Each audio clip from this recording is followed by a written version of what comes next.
It is my humble opinion that the District 12 children were kept from the coal mines in order to further the Capitol's plot. And I've got 5 reasons to prove it. All of these reasons really kind of build off of each other. So number 1 is that by keeping the children out of the mines, you are keeping the family in poverty.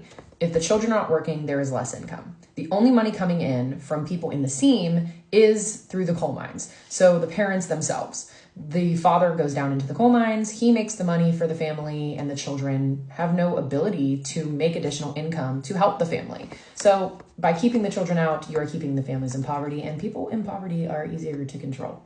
So since the family is poor, the second reason is that validates and extends the Tesserae system. They sign up for the Tesserae, they get grain and oil from government for their family, and they can do this every month, but then their name goes into the reaping bowl more times, thus increasing the amount of chances they have to be reaped.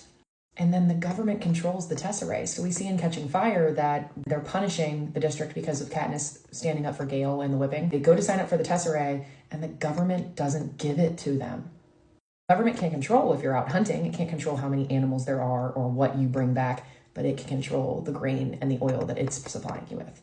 This goes into the third reason. The third reason is the class divide that the Tesserae system establishes. The people living in the seam, which are these squalor of type houses, if you will, they are the coal mining families. The people who live in town are the merchant families. And there is a large class divide because the people in the seam have to go take out the Tesserae. Merchant children don't often have to take the Tesserae. I think it actually is never noted that they do. So the people in the seam are annoyed because their children are more likely to be reaped. Since no one in District 12 is getting an education that will help provide them with better opportunities, people in the seam go into the mines, the people that are merchants continue their family business. You just have to keep doing what every generation before you has done. It continues to keep people divided and segregated. It makes them angry at each other.